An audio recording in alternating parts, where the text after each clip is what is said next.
sa mga. So marami po kami, no? Huwag niyo kakalimutan.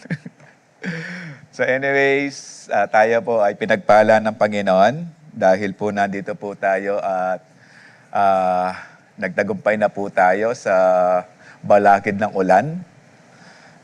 Yung iba hindi po kaagad tumayo kasi umuulan po. Baka daw po maligo sa ulan. Hindi po sila naliligo kaya they opted to stay at home. And praise God, kayo lahat po ay naligo na, no? Mga nag-champion na sa lamig ng tubig. Ay parang hindi, no? Okay.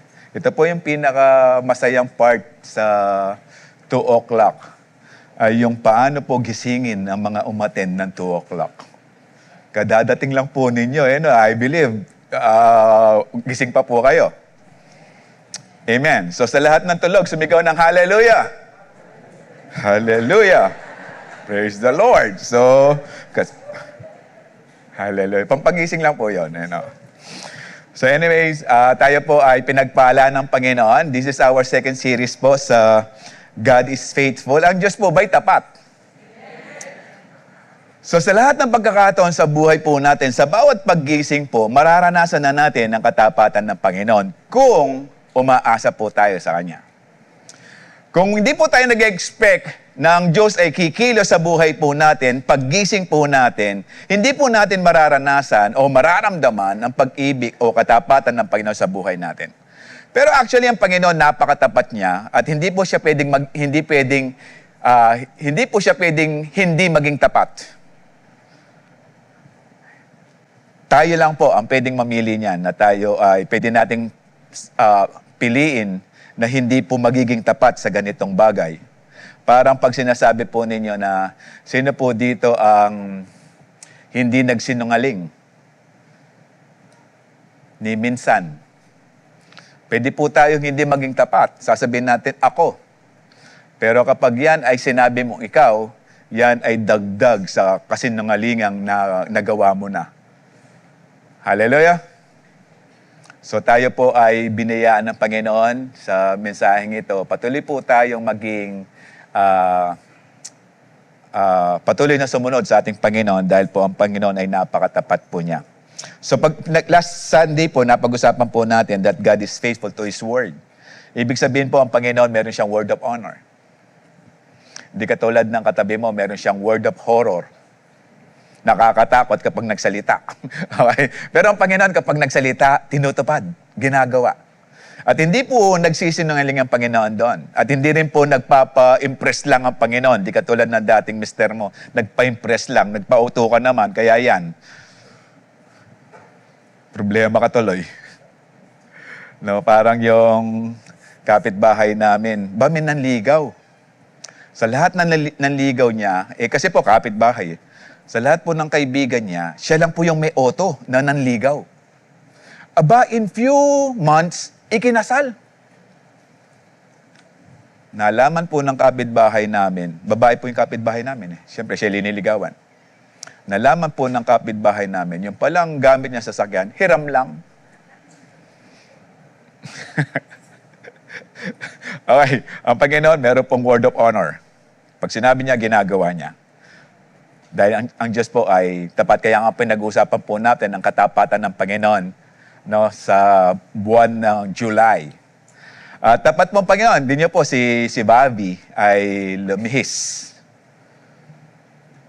Hallelujah. Di po kayo masaya doon? Hay, Lord, ako lang. So susunod, papasukin nyo na. Hindi po nakapasok no, sa, ano yung pangalan ng Inday? Okay, si Inday. Buti na hindi po nakapasok si Inday kasi day off. Kaya hindi po siya pinapasok. Okay, praise God, no?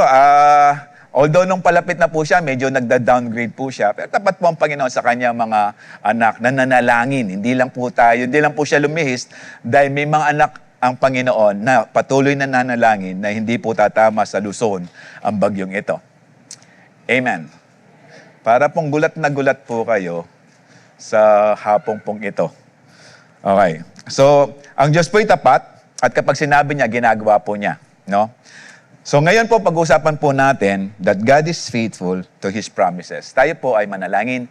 Amang Diyos, patuloy ko po kaming lumalapit sa iyong presensya sa oras na to. Asking you, Lord, na patuloy kang magturo sa bawat isa. Dalangin namin ng aming katalinuhan ay pagpalain niyo po upang lahat ng aming pag-aaralan at maririnig ay maging tulong sa aming patuloy na pag-increase ng pananampalataya sa aming paglilingkod sa iyo. Dalangin ko rin, O Diyos, na patuloy kayo magpala sa aming mga katalinuhan upang mga bagay na to ay magawa po namin sa aming mga buhay. As we pray, open our hearts of understanding upang lahat ng aming pag-uusapan ay mag-glorify ka namin, O Diyos, at makasunod sa iyong mensahe. Be with us, O God, at i-bless mo po ang aming katalinuhan at yung Santong Espiritu ang mag-minister sa bawat isa sa hapong pong ito. Salamat po, O Diyos, ito pong aming dalangin sa pangalan ni Jesus. Amen. So God is faithful to His promises. Hindi katulad ng katabi mo, ang dami niya ng pinangako, no? Buti na lang, di ko katabi misis ko. Ang dami na ng pinangako, pero ang daming hindi natuloy, napako. Parang promises are made to be broken. At ngayon, ang tanong, ba't ka pagagawa ng pangako if they are meant to be broken? Pero ang Panginoon, nangako po siya, hindi niya ito i-break. Pero may hinihintay lang po siya sa atin para yung kanyang pangako ay maranasan po natin. Hallelujah. Kaya nga po, I believe lahat po dito may pangako ang Panginoon. Na sa ating paglilingkod, umaasa po tayo na tutuparin ng Panginoon na kanyang pangako. Although pag sinabi po pangako, yan ay hindi pa po natatanggap. Kaya nga pinapangako eh. Kaso nga lang po, ang Panginoon ay merong timetable. Hindi doon sa timetable na alam mo. Kasi po madalas ang tao maiinipin. Di po ba merong isang Kristiyano na nalangin, Lord, give me patience. Now na. Parang opposite eh, no? Tayo lang po ang nagmamadali at times. At sa pagmamadali, minsan, hindi natin napupuli grasp o naintindihan yung mga bagay na pinagkakatiwala sa atin ng Panginoon. Sa lahat ng pagkakataon, maging katiwa-tiwala din po tayo sa mga bagay na pinagpapala sa atin ng Panginoon. Alam niyo po ba yung hininga po natin, although kapag hindi ka nag-toothbrush, medyo mabaho yan, pero yung hininga na yan, pinagkatiwala ng Panginoon niya sa atin. Libre. Kaya maging tapat po tayo sa paghinga. Okay. Ibig sabihin, gawin po nating healthy ng ating katawan. Yes, binibigyan po tayo ng magandang pangangatawan sa pamamagitan ng malinis na hangin o oxygen. Gawin po natin, balik po natin ng maraming pasasalamat sa ating Panginoon. Imagine, sa hospital, magkano po yan? Kada isang barrel na ganito, parang 4,000 mahigit. Pero sa Panginoon, libre. Yun nga lang, minsan may amoy nga lang. Hallelujah. Buti na lang, lahat naman po dito ay mabango. Hallelujah. So, ang pagpus yan ay sinabing pangako, yan ay tutuparin ng Panginoon. Commitment niya, natuparin yan kapag ibinigay niyang pangako sa iyo. Hallelujah. So sabi ng 2 Timothy 2:13, if we are faithless, He remains faithful. Dalawang bagay po ito, yung pagiging faithless. No? Yung narinig mo yung mensahe ng Panginoon, yung kanyang pag-ibig, pero hindi ka tumugon, busted siya, so ang nangyari, faithless ka doon. Meron namang mga faithless na tumanggap sa ating Panginoon, pero may mga sitwasyon sa buhay na hindi sila fully nagtitiwala na kayang gawin ito ng Panginoon, kaya faithless, kulang sa pananampalataya. No? Parang sinabi ng Panginoon, pagpapalain kita, hindi sa abroad, dito sa Pilipinas. Kung yun ay word ng Panginoon sa iyo, pagkatiwalaan mo na, dahil tutuparin ng Panginoon ito. Ngayon, kapag nag-abroad ka pa rin, yes, nandun pa rin pagpapala because He will remain faithful, pero yung bagay na ginawa mo ay kulang sa pananampalataya. Okay? Mamaya po pag-usapan naman natin yung ibang word ng faithless. Okay? So he cannot disown himself. So nagpapatuloy na siyang tapat, no? Nagpapatuloy siyang faithful sa bawat isa dahil he cannot disown. Hindi niya pwedeng kontrahin ang sarili niya. Dahil ang Panginoon ay siya'y tapat. Hindi siya pwedeng magiging hindi tapat. Kasi nga, He remains faithful. Kapag ang Diyos ay hindi na naging tapat sa iyo, ibig sabihin nun, hindi na siya Diyos. Kapag hindi na siya tapat sa kanyang mga pangako, ibig sabihin nun, hindi na siya Diyos. Pero patutunayan ng Panginoon na siya ang tunay na Diyos dahil ang pangako niya sa atin, tinutupad niya. Hallelujah. Sino po dito yung nung tinanggap niya ang Panginoon, lalo siya naghirap? Meron po ba dito? Talagang, dati kumakain siya twice a day. Mahirap ata yung twice a day, no? Actually, may mga Hudyo, twice a day lang kung kumain eh. Pero healthy po sila. At sabi ng mga nutritionists, kapag twice a day ka lang kumakain, napaka-healthy daw po ng lifestyle. Kaso mga Pilipinos, parang sumobra. Hindi lang 3 times a day, minsan 6 times a day kasi meron pang midnight snack. Kaya hindi nagiging healthy. Okay? Ngayon, sino dito yung twice a day kumakain pero nung tinanggap niya ang Panginoon, once a day na lang? I believe pinagpapala po tayo ng Panginoon. Kahit at times hindi natin pinagkakatiwala ng Panginoon, pero ang Panginoon, tapat pa rin siya nagpapala sa bawat isa. And I believe hindi po kayo nandirito dahil ang Panginoon hindi naging tapat sa inyo. Kaya kayo nandirito dahil napatunayan nyo ang Panginoon hindi tapat sa kanyang mga pangako. Amen. So hindi niya pwedeng i-disown ang sarili niya dahil ang Panginoon ay Diyos. Okay? Lahat ng bagay na ginagawa ng Panginoon ay in accordance to His nature. Ang pagiging faithful ng Panginoon ay part ng kanyang nature. Para yung katabi mo, kapag gwapo yan, talagang gwapo yan, inside and out. Alam niyo po yung word na pogi, yung narinig niyo kanina na pogi? Alam niyo po yung ibig sabihin nun? Ano kasi ibig sabihin nun?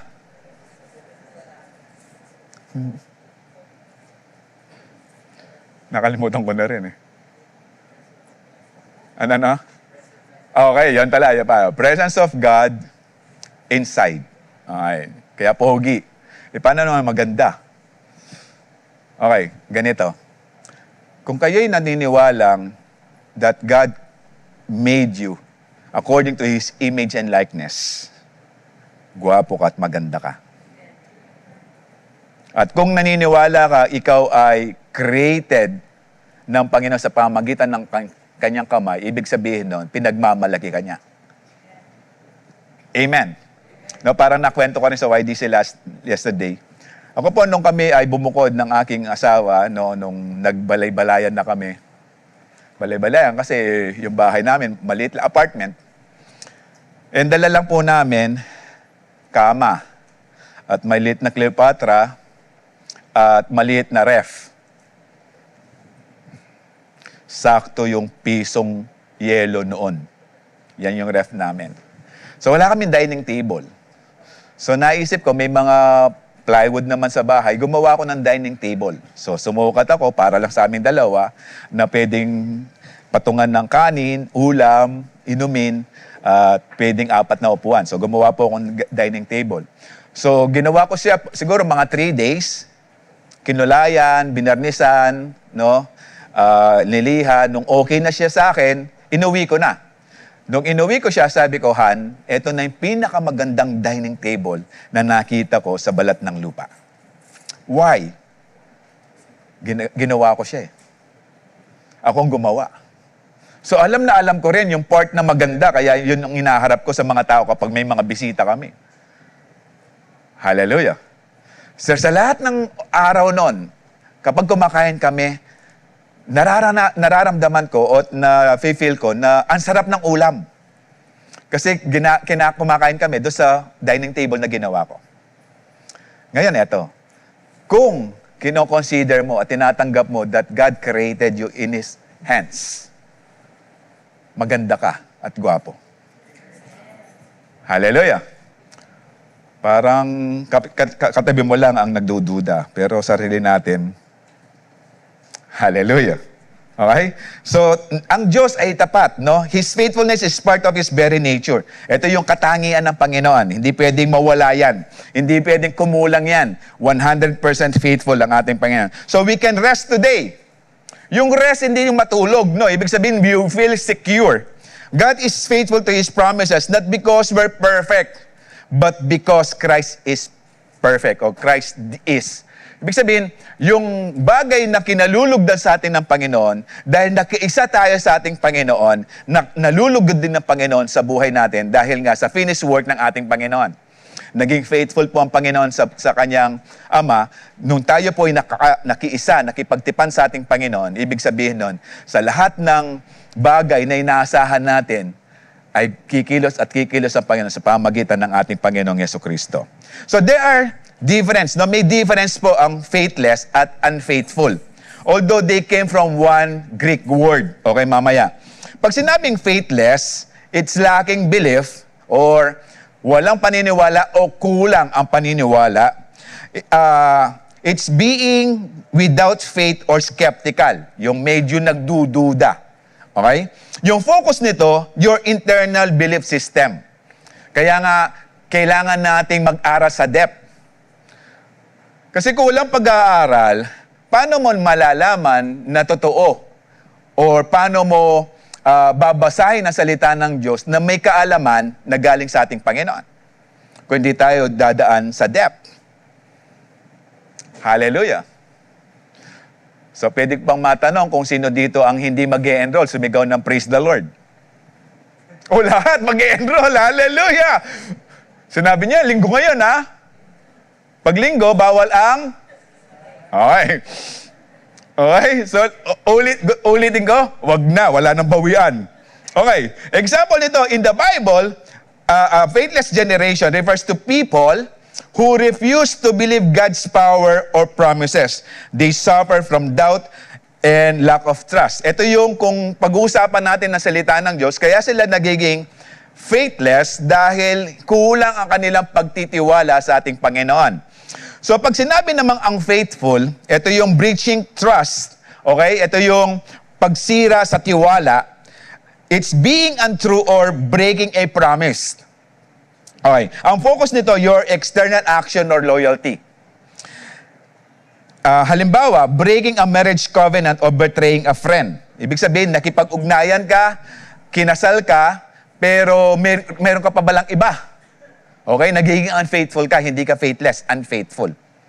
Okay? Ibig sabihin, nagipagtipan ka sa ating Panginoon, pero hindi ka sumunod sa kondisyon ng tipan, kaya nga tawag sa iyo, unfaithful. Okay? Hindi faithless. So, ibig sabihin, meron ka ng commitment, kaso sumira ka sa kondisyon ng commitment. Kaya nga tawag sa kasal is covenant relationship. Okay? Kasi nakikipagtipan ka. So, hindi siya basta-basta. Kaya nga pag-isipan, pag-pray kung sino pinapakasalan. Kasi kapag yan ay hindi naging mabuting kasal, sasakalin ka niyan. Hallelujah. Kaya nga, pag-pray natin kung sino talaga ang para sa atin, na ibibigay sa atin ng Panginoon. Okay? So, ito yung bagay na pag-isipan natin. So, sa lahat po ng mga anak ng Diyos right now, sana po maging tapat po tayo sa paglilingkod. Alam ng Panginoon yung puso natin. At kung may mga bagay man na ini-entrust ang Panginoon sa'yo, maging faithful ka, wag faithless. Okay? Kaya pag-aaralan natin ito dahil ang Panginoon ay napakatapat sa atin. Ang Greek connection nito, ito yung sinasabi ko kanina, they came from the word apisteo.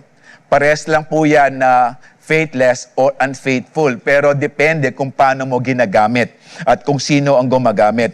When humans are apisteo to God, they usually lack belief or faithless. Okay? When human breaks a covenant, they are untrue to their word, meaning unfaithful sila. So the same Greek word, pero depende sa pagkakagamit. Okay? Parang yung faithless, nakafocus yan sa absence of faith. Pero yung unfaithful, nakafocus yan sa violation of loyalty and commitment. Kakaintindihan po tayo? Pag unfaithful, may connection, may relationship. Okay? So, ibig sabihin, yung faithless, weakness natin. Minsan may word ng Panginoon sa'yo, hindi mo muna ibibigay talaga, i-entrust sa Kanya ang word niya, kaya nga nagiging faithless ka. Parang sinasabi ng Panginoon, parang kay Abraham, okay? Kung kayo si Abraham, 75 years old, sabi ng Panginoon, magkakaroon ka ng anak, hindi pala, si Sarah. Ang asawa mo, 75 years old, si Sarah, 65. Okay? Kasi 10 years old ang agawat. Tapos sasabihin ng Panginoon, magkakaroon kayo ng anak. Paniniwalaan mo siya o hindi? Of course, paniniwalaan mo kasi alam mo na yung kwento ni Abraham. Pero during the course of the life of Abraham, baka faithless. Pero si Abraham, kahit na naging 99, more than 25 years siya naghintay, sabi ng Romans 4, he never wavered sa kanyang faith. Okay? Sana ganun din po tayo sa ating pananalangin. Kaya, yung faithless, weakness, yung unfaithfulness, they are wickedness. Or kung paano natin i-describe yung pagiging unfaithful mo. Parang ganito lang. Tumanggap ka kay Lord, pero sumamba ka pa rin sa apo. That is unfaithful. Okay? Kasi hindi naman dapat kay apo eh. Unahin mo si Ingkong. Hindi. Okay? Biro lang. Okay? Kaya, sa atin, maging faithful po tayo. Pero ito, yung 2 Timothy 2:13, ito yung ginagamit minsan ng mga, madalas, ng mga once saved, always saved. O, tingnan mo, kahit pala hindi ako wala akong faith, God will remain faithful. Ililigtas pa rin niya ako. No. Kasi kung babalikan po natin yung 2 Timothy 2:12, if we disown Christ, He will also disown us. Pero pagdating sa faithfulness, hindi niya pwedeng baliin yan. Now, meron pong mga instances sa Bible, walang faith yung tao, pero pinagagaling ng Panginoon. Kasi He is faithful. Hallelujah. So, hindi siya pwedeng unfaithful. Dahil ang Diyos ay tapat. Kahit na anong gawan mo, diyan magbalabaliktad ka, Ken, He will remain faithful. Kaso ito, kapag hindi tayo sumunod sa ating sa Panginoon, sa ating paglilingkod sa Panginoon, kapag binaliwala natin ang mensahe ng Panginoon, pag binaliwala natin yung ugnayan natin sa ating Panginoon, binaliwala natin yung mga kondisyon ng Panginoon upang tayo patuloy na maligtas, He is also faithful na dalhin ka sa impyerno. He will remain faithful. Hallelujah. So, una. Maliwanag po tayo doon? Kakaintindihan po tayo doon? Pwede na tayong umuwi? Hindi pa. Konting oras pa. Okay. God is faithful to His promises because He is incapable of lying. Hallelujah. Ibig sabihin, hindi siya marunong magluto ng lying. Ay, hindi. Incapable. Wala siyang katangian. Wala siyang kakayanan. Ibig sabihin yan, wala siyang kakayanan para magsinungaling. No, parang sinasabi ng iba, kung ang Diyos, posible at kayang gawin ng lahat, kaya niya magsinungaling. Pero ito, kaya. Pero ang tanong, ba't gagawin ng Panginoon? Ba't gagawin niya? Hallelujah. He is faithful. Kasi kapag hindi na siya naging faithful, nawawala na ang kanyang pagka-Diyos. Kakaintindihan po tayo dito. O yung iba, nagtatanong, kung ang Diyos ay napaka-powerful, napakalakas, meron ba siyang pwedeng gawing bato na hindi niya mabuhat? Parang ganon no? Mga pilosopong tanong na wala namang pinupuntahan. Pero ngayon, eto. Bakit ngayon tanong, bakit hindi pwedeng magsinungaling ang ating Panginoon? God cannot lie because truth is not just a rule He follows. Truth is who He is. Jesus, hindi lang siya source of truth. He habangfangan. He is the truth. Okay? Kaya nga, hindi lang siya source of truth, kaya nga siya talagang source of truth dahil si Jesus ang katotohanan. Hallelujah. Kaya kapag galing sa ating Panginoon, totoo yan. Because God is light and in Him there is no darkness at all. Sabi na 1 John 1:5. A lie will contradict His holy essence. For God to lie, He would have to cease being God. So kapag nagsinungaling ang Panginoon, hindi na siya Diyos. Hallelujah. Kaya nga, sabi ng John 14, no? In my Father's house there are many rooms. In other translations, mansion. Pero kung di mo magkakaganon, ako mismo ang gagawa para sa'yo. Para dumating ka kung saan ako. So you may be where I am, sabi ng Panginoon. Tuto pa rin yan ng Panginoon dahil katotohanan lamang ang sinasabi sa atin ng Panginoon. Amen. Ngayon, ito ang tanong. Sino dito yung nangarap na magkaroon ng mansyon dito sa Pilipinas? Mansyon, ha? At least 5 bedrooms na merong sariling kusina, may sariling sala, may sariling CR. 5 bedrooms. Yan po ang kategorya ng mansyon. Sinong nangarap na magkaroon ng mansyon dito sa Pilipinas? Hallelujah. At times, iniisip natin parang grabe, no? Pero sa langit, mansyon. Hallelujah. Parang di ka excited, umuwi. No, parang yung bata na sa Sunday school. Sabi niya, sino dito ang gusto nang makita ang Panginoon? Hindi umiimik? Sino dito yung gusto nang pumunta ng langit? Hindi rin umiimik ang bata? Na-curious yung teacher. Sabi niya, kanina nagtanong ako kung sino yung gustong makita ng Panginoon at gustong pumunta na ng langit. Ba't hindi ka umiimik? Parang ayaw mo.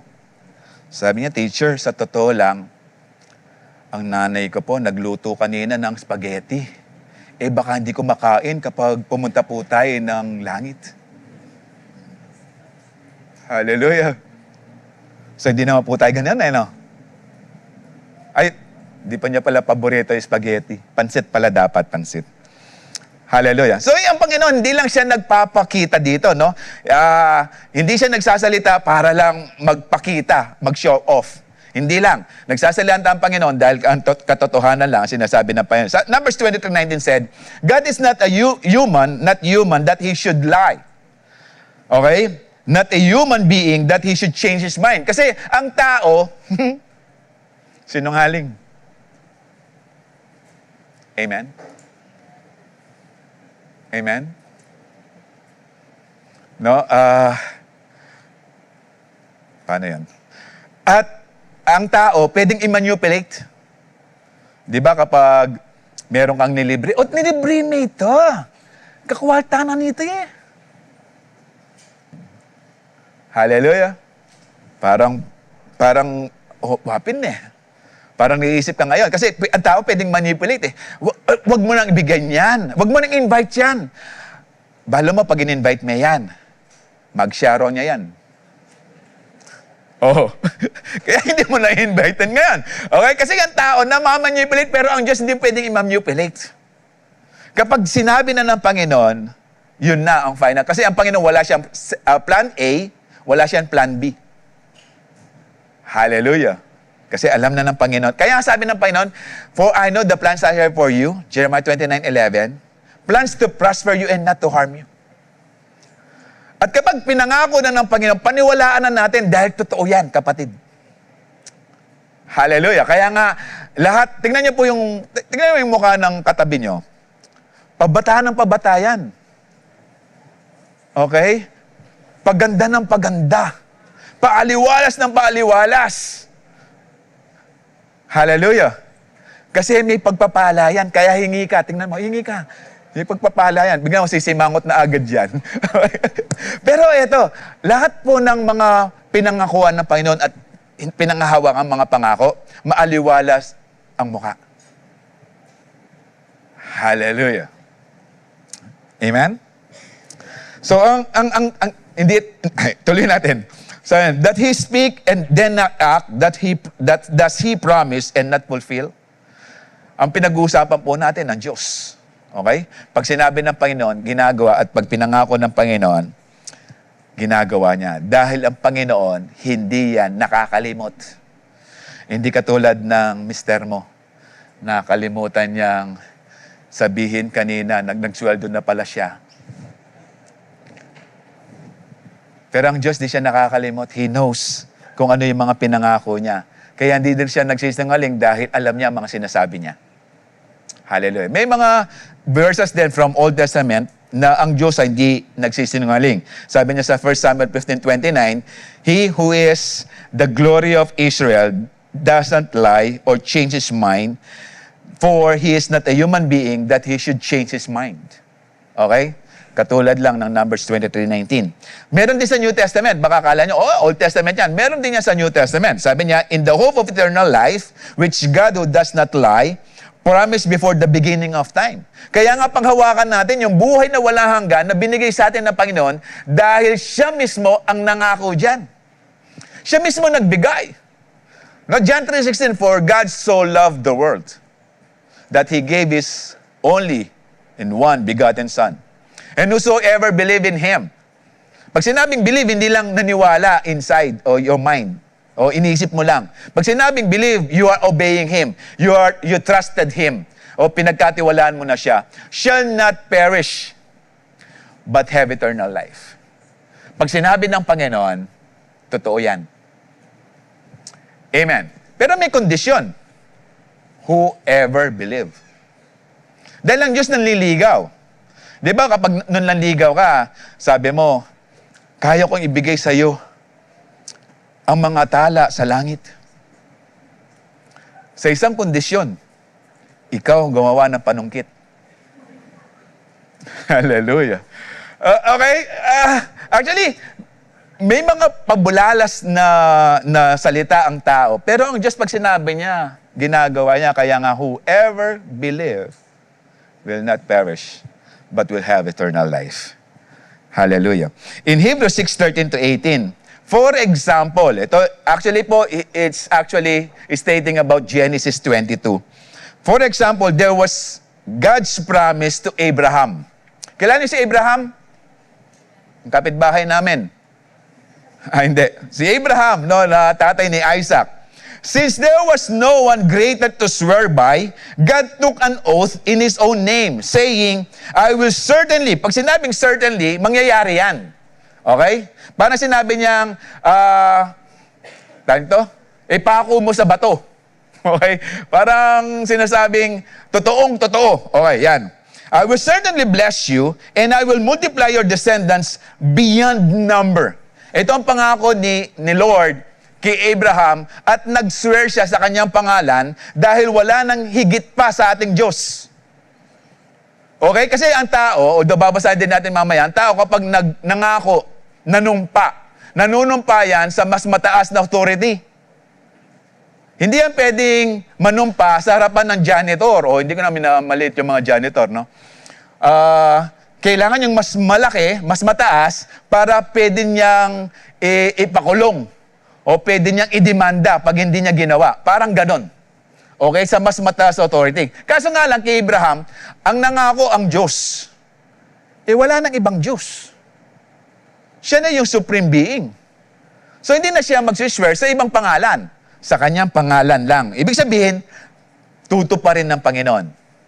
Kapag sinabi niya, pinangako niya, tutuparin ng Panginoon. Then Abraham waited patiently.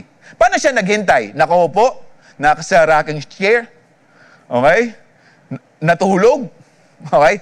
Nung sinabi ng Panginoon, na salita ng Diyos, na Abraham waited patiently, he followed and trusted God in his life. Nagpatuloy siya, naglingkod.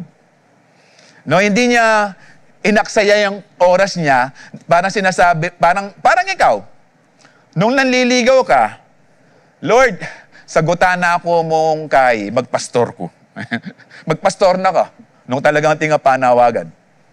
Okay, yung iba, Lord, dinan mo ko mong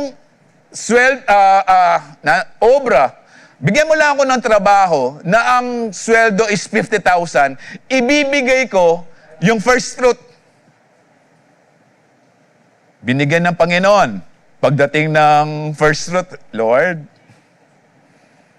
hallelujah. Hallelujah. Okay? Pero ang Panginoon, ibig sabihin, nung sinabi niya, alam niya. Kaya nga, si Abraham tumuloy. Ginawa yung para kay Lord. Okay? Sumunod. Kaya every time nalalabas si Abraham sa gabi, nakatingin sa mga stars, sinasabi lang niya, ito yung mga pinangako ng Panginoon. Hallelujah. Kahit tingnan mo, tumingala ka lang, makikita mo ng mga stars. Hallelujah. Hindi mo kayang bilangin. No? Ay, dito, nabibilang no? And he received what God has promised. Kasi naghintay. Ibig sabihin, naghintay siya na pinagkatiwala, magpatuloy siya nagtiwala sa ating Panginoon. Dahil ang Panginoon, hindi yan mangangako na minsan lang. Hallelujah. At kapag tayo naniwala, hindi tayo maniniwala isang beses lang. Tuloy-tuloy po ang pagtitiwala sa natin sa ating Panginoon. Dahil ang Panginoon, kapag nangako, tutuparin niya. Although Abraham waited for about more than 25 years, pero ginawa pa rin ng Panginoon. Okay? Ano ibig sabihin nito? To receive Isaac or your Isaac, it requires more than 25 years. Hallelujah. Okay. Tuloy natin. And now, when people take an oath, they call on someone greater than themselves to hold them to it, and without any question, that oath is binding. Ibig sabihin, napapalakas na, nabibigyan na ng power. Okay. In verse 17, God also bounds himself with an oath, so that those who receive the promise could be perfectly sure that he would never change his mind. Ibig sabihin, tutuparin ng Panginoon. In verse 18, so God has given both his promise and his oath. Parang sinasabi lang, ito talagang totoo. Okay? Ewan ko lang kung nakukonvince ko kayo. Okay? These two things are unchangeable because it is impossible for God to lie. Kaya nga ito yung promise. Therefore, we who have fled to Him for refuge can have great confidence as we hold to the hope that lies in us. Kaya nga sa ating paglapit kay Lord, kung siya'y nangako kay Abraham at tinupad ng Panginoon, tinupad ng Panginoon kay Abraham, sa atin din, sa New Covenant, sa bagong tipan, meron tayong Jesus na naging successful. Kaya kapag tayo'y lumapit sa ating Panginoon, hindi tayo, itataboy ng Panginoon, kundi nandun ang Panginoon sa Kanya at katapatan sa Kanyang mga salita. Yes, naghintay si Abraham ng 25 years.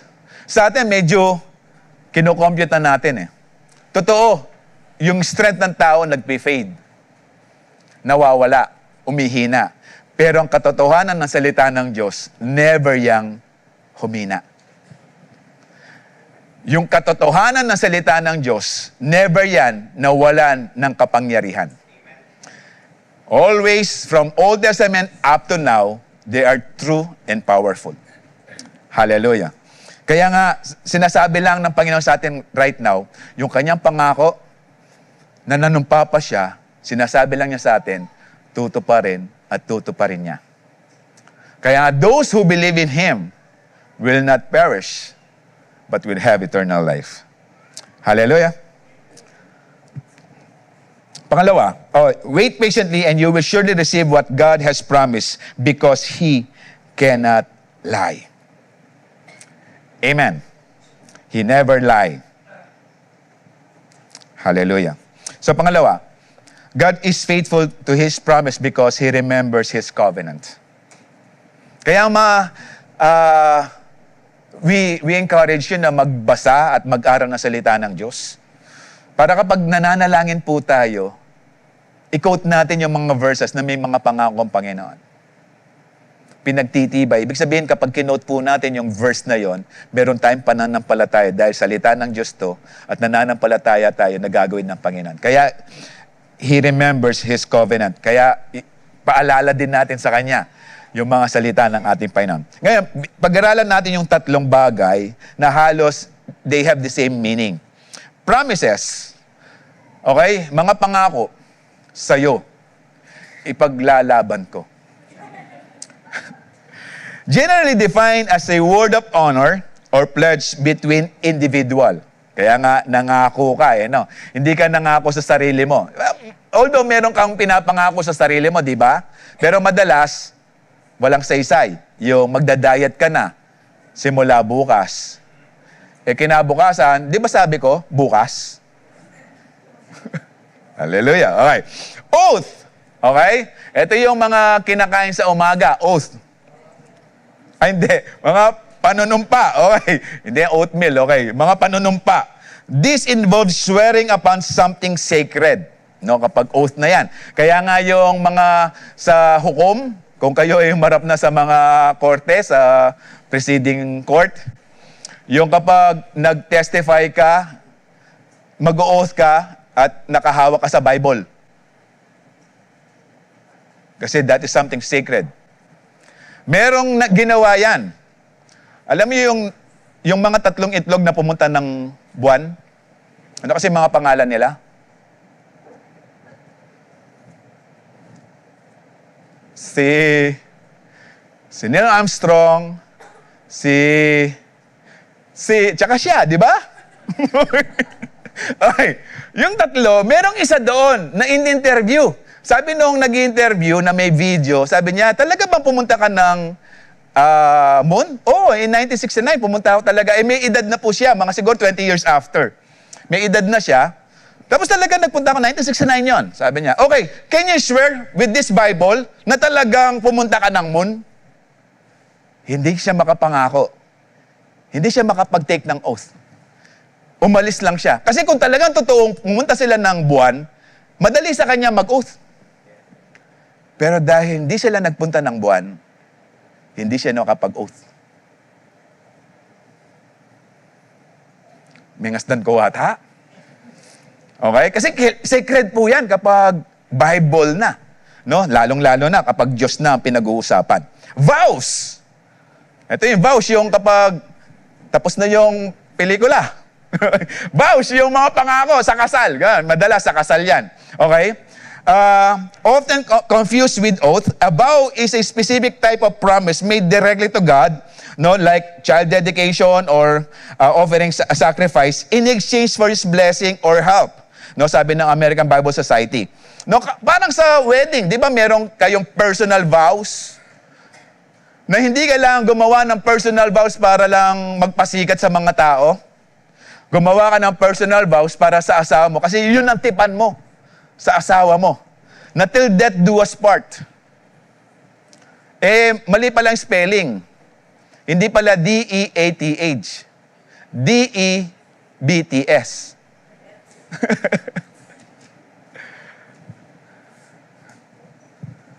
She remember, kayong mga may asawa na kinasal, and praying lahat po ng mga magpapamilya, mga kinasal. Kasi po may pagpapala ang Panginoon talaga sa kasal. So remember yung pangako mo sa asawa mo? Kaya nga ako kapag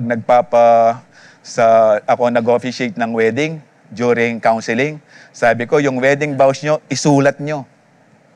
Huwag nyong i-memorize. Huwag nyong ilagay sa cellphone, isulat. Di ba? Sino na yung mga kinasal ko dito? Di ba?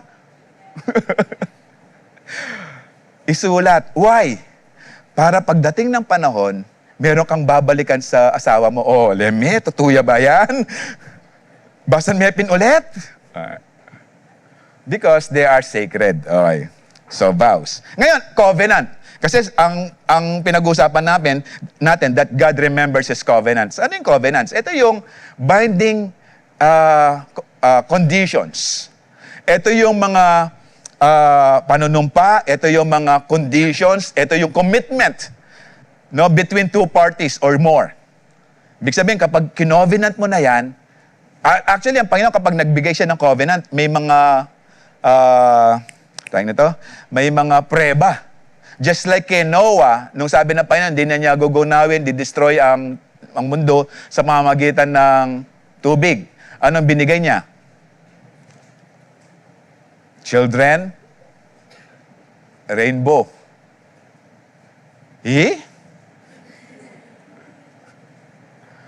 Okay, so every time na nakikita natin ang rainbow na tayo din nare-remind doon sa covenant ng Panginoon sa tao. Lalong-lalo na kay Noah. Okay. Pero sabi ng Deuteronomy 7:9, "Know therefore that the Lord your God is good." The word know dito, hindi lang yung basta malaman mo. Malaman mo dahil naranasan mo. Therefore, that the Lord your God is God. Ibig sabihin, nararanasan mo siya. He is the faithful God, keeping His covenants of love. Ibig sabihin ng covenants of love, ito is steadfast love, to 1,000 generations. To those who love Him and keep His commandments. Okay, take note, those who love Him and keep His commandments. Kasi alam na, kung mahal mo ang Diyos kapag sumusunod ka. Hallelujah! Okay, salita ng Panginoon yan. Ibig sabihin, siya yung nagbigay ng requirements. Pero ito, sino makakaranas daw ng faithfulness ng Diyos? Yung mga umiibig at nagpapatuloy na sumunod sa ating Panginoon. Pero ito, that this love is 1,000 generations. Anong ibig sabihin ng 1,000 generations? Okay. Sabi ng Bible, no, mga genealogists pala, kung mula kay Adan hanggang sa panahong ito, meron lang 105 to 160 generation. Okay? Pinag-uusapan natin 1,000 generation. So from Adam up to the present, mga 6,000 years lang yan. Pero ang resulta, 60 generations. Mula kay Adan at kay Jesus, mga 76 generations lang yan. Kung babasahin natin ng Luke. Anong ibig sabihin ng 1,000 generations? Ibig sabihin nito, infinite, without end, endless. So yung faithfulness, yung love ng Panginoon, yung covenant love ng Panginoon, mararanasan ng lahat dahil hindi pa tapos yung 1,000 generations. Hallelujah! Although tayo, yung pag-ibig natin, kumukupas, no? Yung minsan, yung I love you mo, sa una lang yan, sa first year ng kasal. Kompleto pa, I love you. Pero pagdating na ng second year, love you na lang yan, wala na yung I. Pag medyo tumagal-tagal na, umabot na sa 25 years to 50 years anniversary, you na lang yan. Hallelujah! Tapos, minsan may nakausap kami. Medyo may edad na sila. Siguro, nag-celebrate na sila ng 30 years anniversary. Nung sabi ko, sa mag-asawa, hindi nawawala yung romance. Maging yung holding hands, ika naman, pastor, katuami na. Ibig sabihin nun, hindi na sila nag-holding hands. Makakarinig ka rin apo. Nyamiglolo ka lang kang marine. Hallelujah. Tinanan mo Hallelujah. Pero ang Panginoon, no? Ibig sabihin, from day in, day out, pinanonood ng Panginoon yung mga sumusunod sa Kanya at umiibig sa Kanya para maranasan niya ang pag-ibig ng Panginoon. Yes, lahat naman mahal ng Panginoon, pero hindi lahat nararanasan ang pag-ibig ng Diyos. Yung mga umiibig lang sa Kanya at patuloy na sumusunod sa ating Panginoon. Hallelujah. So yung tao, no? Tao, yung generation niya, come and go. Pero yung steadfast lang ng Panginoon, remains. Because God is faithful. God keeps His covenant to 1,000 generation, meaning His goodness and faithfulness will never end. So tingnan natin yung mga tatlong tao, no, na kung paano niya dinemonstrate ng Panginoon kanyang pag-ibig, ang kanyang faithfulness. No, maging kay Abraham nung dumating na si Isaac. Pinangako ng Panginoon kay Abraham na magkakaroon siya ng anak. Pero tumatanda na sila, wala pa rin. Pero sabi ng Panginoon, your descendants will be great. No, dadami kayo, dadami lahi mo. Pero Abraham waited for more than 25 years. Okay? Pero nung dumating na, si Sarah mukhang naging faithless. Kasi, 90 na ako. Mga anak ko pa. So, tumawa siya.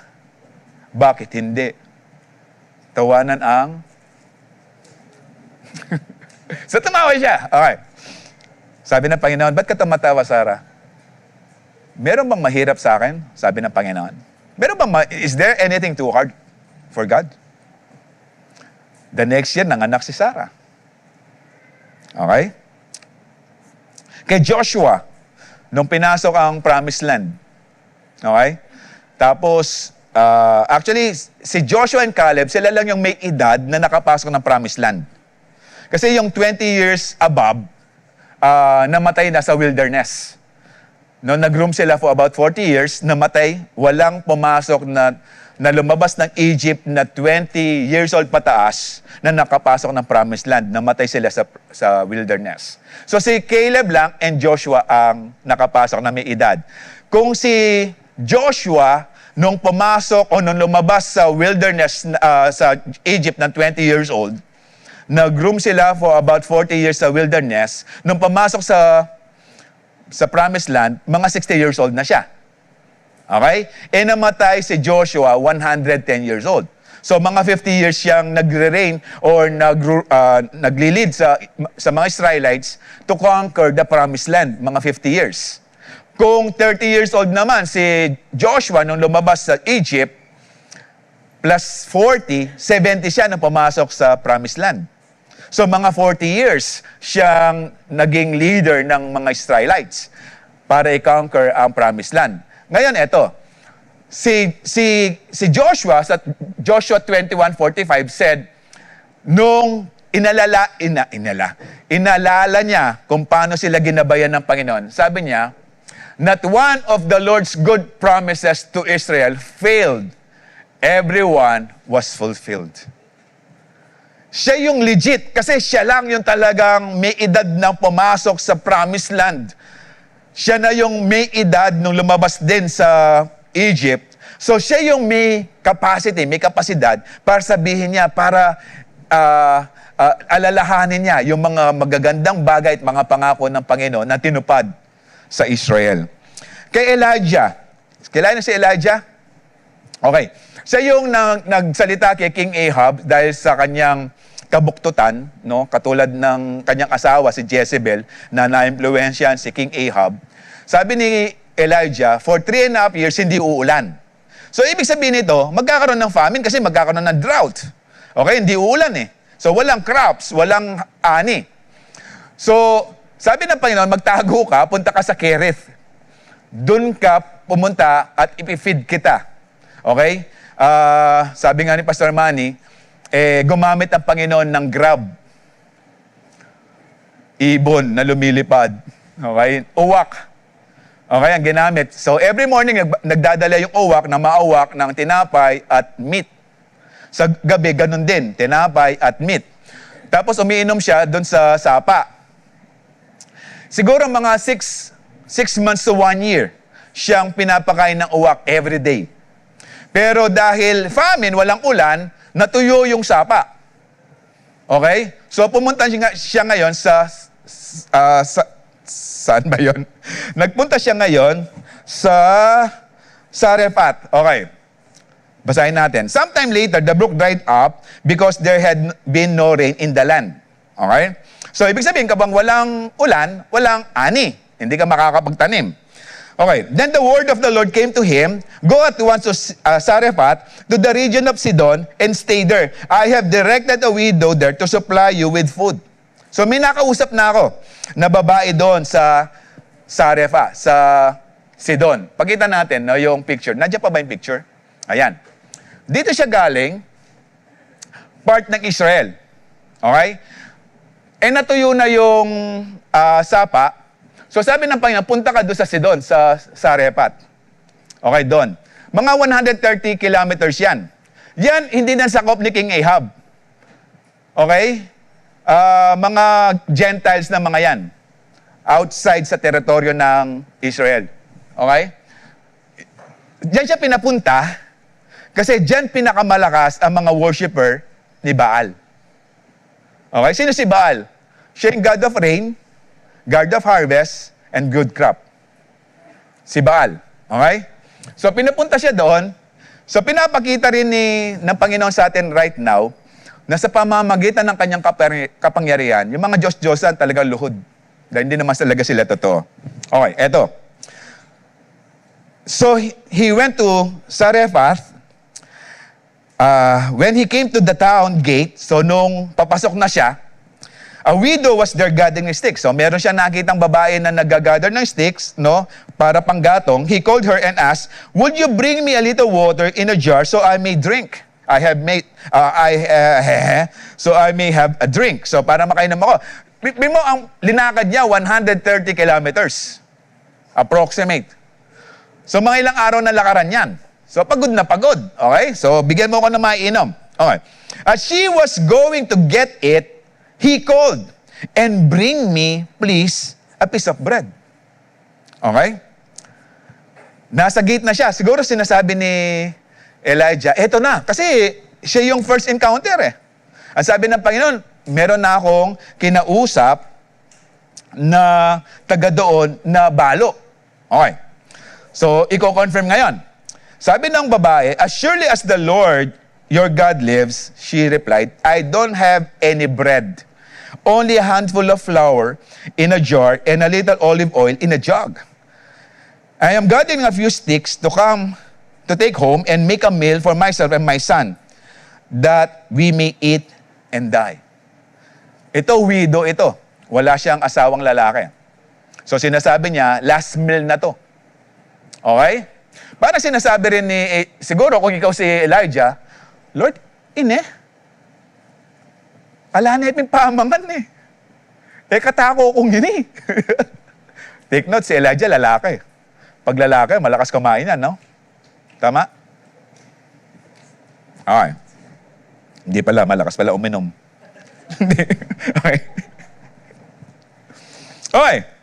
Tapos sabi niya, okay, kasi sabi niya, as surely as the Lord your God lives. Okay. Ito, pinapatunayan na ng Panginoon na itong babaeng ito, dinirect niya. Ibig sabihin, meron na siyang impulse na itong taong ito, godly. Okay. Ibig sabihin, na-persuade na ng Panginoon. Okay. Pero sinasabi lang ng babaeng ito, okay, kasi they worship Baal. Parang kapag daw walang ulan, si Baal natutulog. Okay, kasi hindi makakilos eh. Walang ulan. Okay. So Elijah said to her, "Don't be afraid. Go home and do as I have said. But first, make a small loaf of bread for me from what you have and bring it to me. What you have and bring it to me." Yung kapiranggot na arena at yung konting oil na lang, lulutuin, ibibigay pa kay Elijah. Grabe eh. Parang walang puso. Okay? Kasi last meal. Tapos mamamatay. Posible, yung widow na to, nakita niya yung mga kapitbahay na matay sa gutom. Dahil mga 1 year na mahigit yung famine, or hindi natin alam kung hanggang kailan.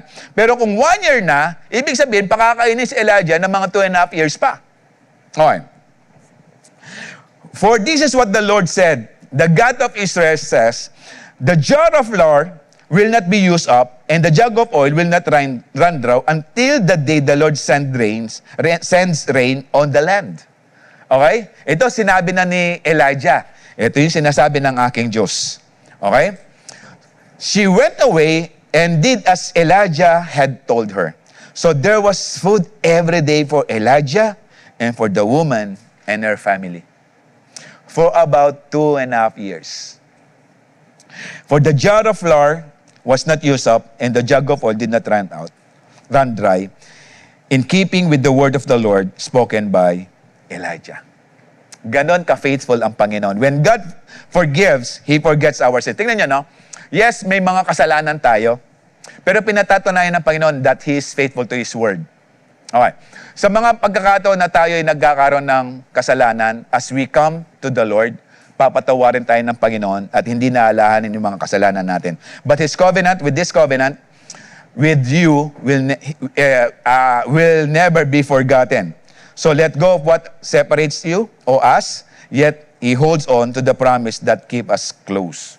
Kaya nga sabi ng Panginoon, 1,000 generation ang kanyang pag-ibig hindi mawawala. Dahil ang lahat ng bagay na ginagawa sa atin ng Panginoon, maging doon sa mga nababasa natin in the Old Testament, proves na ang Diyos ay kayang kumilos even today. And God is faithful to His promises because He fulfilled all His promises in Christ. He fulfilled. No? Tinutupad niya. Ina-accomplish niya. Every single promise God made finds its final victory and confirmation through Jesus. So, ibig sabihin, lahat ng mga pangako ng Panginoon, may kapangyarihan, may tagumpay yan. At ang mga bagay na ito ay kinumpirma, pinatunayan, pinalakas ng ating Panginoon. 2 Corinthians 1:20 said, "For no matter how many promises God has made, they are yes in Christ." So through Him, the Amen is spoken by us to the glory of God. As we say Amen, doon sa mga promises ng Panginoon, meaning, nakikiasa tayo, pinagkakatiwala natin ang Panginoon, natutuparin niya ang kanyang pangako. Kaya there are yes sa ating Panginoon. Ibig sabihin, tayo as respond Amen, ibig sabihin may faith doon at may pagtitiwala sa ating Panginoon. Luke 24:44 said, ito nung dumating ang Panginoon, nung after resurrection, nagpakita ang Panginoon sa mga disciples niya. Sabi ng Panginoon, "This is what I told you while I was still with you. Everything must be fulfilled that is written about me in the law of Moses, the prophets, and the Psalms." So sinasabi lang ng Panginoon, natupad na. At patuloy kong tutuparin yung mga pangako. Kasi meron pang bagay na tutuparin ng Panginoon, ang kanyang pagdating. Sinabi niya to, pinangako niya. Maging handa po tayo dahil tutuparin ng Panginoon kanyang muling pagdating. One of His promises that is that we can ask anything in Jesus' name. O Pastor, anything talaga? And because He's faithful, He hears and acts. Talagang anything. Pero tingnan po natin in John 14. "And I will do whatever you ask in my name." So, kino-confirm, no? Sinabi natin that whatever we ask in His name, so that the Father may be glorified in the Son. Pero tinuloy ng Panginoon, "You may ask anything for anything in my name, and I will do it." Okay?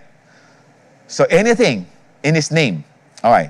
Pero ito, balik tayo sa 1 John 5:14. "This is the confidence we have in approaching God, that if we ask anything according to His will, He hears us." Ibig sabihin, kapag narinig niya, according to His will, ibig sabihin, naka-align tayo sa very purpose ng Panginoon kung bakit tayo nandirito. Kaya kapag tayo nanalangin, na naka-align sa purpose ng Panginoon, talaga tutuparin ng Panginoon, ibibigay yan ng Panginoon. Hallelujah. Kaya nga kapag nagsasabi tayo in Jesus' name or in my name, He talks about praying with His authority, His character, and for His purpose. It's not a magic phrase. Hindi yan yung parang genie. Si genie, 3 wish lang eh. Sa palagay mo, nakailang prayer request ka na sa Panginoon. Ito, kapag nagpe-pray tayo, huwag tayo mag-pray na, "Lord, sana bigyan mo ako ng kotse." Nag-declare po tayo ng totoo. "Lord, as I pray, I declare, meron akong bagong sasakyan this year." Hallelujah. Kung magde-declare ka, "Lord, bigyan niyo ako na sana ng bahay kahit maliit lang." Walang sana yan. Dahil lang sana, kino-confirm lang yung faithless kasi sana, parang it's... Pero kapag nag-declare tayo, "Lord, bahay this year, meron ako." In Jesus' name. Hallelujah. It's coming to the Father the way Jesus would. Kaya nga, let us pray in Jesus' name. Okay. Ngayon, sabi ng John 14:6, "I am the way, the truth, and the life." Jesus said, "No one comes to the Father except through me." So, no one can go directly sa Father. So, sinasabi ng iba, may katuruan ganito, kapag magpipray ka, dapat sa direction niya, sa Ama. Pero bakit sabi ng John 14:6, "I am the way, the truth, and the life"? So, ibig sabihin, katotohanan nito. No one comes to the Father except through Jesus. Ibig sabihin, kung lalapit ka kay Jesus, lalapit ka sa Ama, pero ito yung binigay sa atin na word, because we have one God, and His name is Jesus. It already has a power para gawin ang ating mga panalangin. Hallelujah. Kasi kung hindi mo pinapaniwalaan yan, huwag mo nang basahin yan. Kasi it was stated in John 14. Alangan tatanggalin natin yung verse 6. Hallelujah. 1 John 2:23 said, "No one who denies the Son has the Father. And whoever acknowledges the Son has the Father also." So ibig sabihin, kapag dininay mo si Jesus, dinideny mo yung Father. Kapag dininay mo yung Father, parang dinideny mo rin si Jesus. Because they are one. Hallelujah. Because we believe in Trinity. God the Son, God the Father, God the Son, and God the Holy Spirit. But we have one God. Amen. Kaya we pray in the name of our God, Jesus. In Jesus' name, amen. Ito yung true revelation ng ating Panginoon. Whenever we pray, no, sambatin natin sa pangalan ng kanyang anak, in the name of Jesus. Ito yung true revelation ng kanyang Ama. Hallelujah. Because God is faithful, He gives us Christ to accomplish what we could not. In Him, every promise of forgiveness, access, and eternal life is made complete. So we can trust God even today. If He fulfills His greatest promise in sending Jesus, He will be faithful to fulfill every other promise in Him too. Kung binigay na nga niya ang kanyang anak, sabi ng Romans 8:32, ano pa yung mga bagay na hindi pwedeng ibigay sa atin ng Panginoon? Yung pinaka na nga pinaka. His own, one and only Son. Binigay na niya para mamatay sa krus. Ibig sabihin, kung yung kaligtasan na imposible sa atin na makamtan, ibinigay sa atin ng Panginoon sa pamagitan ng ating Panginoong Yesus. Ano pa yung mga bagay dito sa lupa na hindi kayang bigay ng Diyos? Yung mga bagay dito sa lupa, created things lang yan. Binanggit sa pamagitan ng hininga ng ating Panginoon o salita ng ating Panginoon. Pero yung ibigay ang kanyang anak, para lang tayo magkaroon ng kaligtasan at magkaroon ng magandang ugnayan sa Kanya.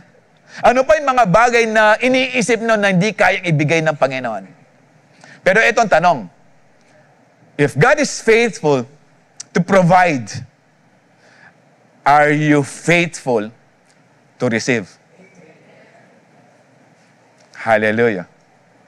Are you faithful to receive? Yun lang ang tanong. Yes, ang Diyos ay handang magbigay sa mga pangangailangan natin, sa mga bagay na pinapangarap mo. Pero ang tanong, handa ka ba na tumanggap na ang Diyos ang nag-glorify sa buhay mo? Hallelujah. He promised it. He did not spare His own Son, but He gave Him up for us all. How will He not also, along with Him, graciously give us all things? Kaya nga, sa mga bagay na hinihingi natin sa ating Panginoon, bigyan na natin ng pananampalataya. No? If you want provision, ang pangako ng Panginoon sa atin, according to His glorious riches, He can supply us. If you want strength sa buhay natin, nangihina ka, I can do all things through Christ who gives me strength. Yung iba napapagod na, Panginoon, pagod na po ako sa mga problema. Pagod na po ako sa mga bagay dito sa lupa. Pero tinry mo na bang lumapit kay Lord? Tinry mo na ba na lumapit sa Kanya to find rest? Kasi sabi ng Panginoon, come to me all who are weary and burdened and I will give you rest. Lapit ka kay Lord. He is faithful. Hallelujah. He is faithful. Nagkakaproblema ka sa future mo? Ask God. Sabi ng Panginoon,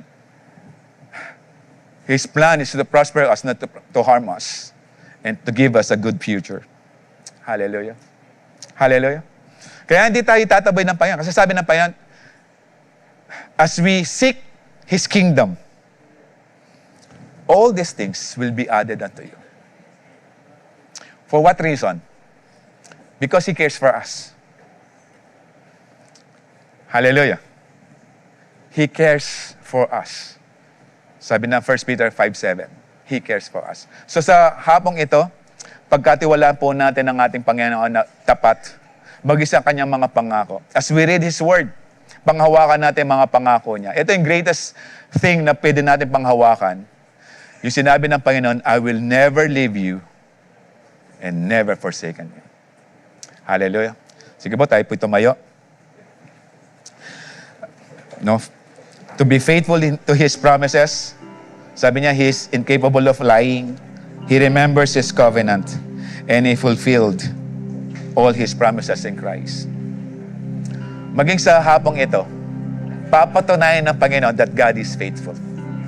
Maging sa gagawin nating Last Supper, banal na hapunan, patunay lang ng Panginoon, even today, tapat siya. Dahil pinapaalala niya to sa atin na ang kanyang katapatan, no, sa pag-redeem sa atin sa ating mga kasalanan, ginawa niya sa krus. Kaya no question asked. Pagkatiwalaan lang natin ang Panginoon sa buhay natin. Hallelujah.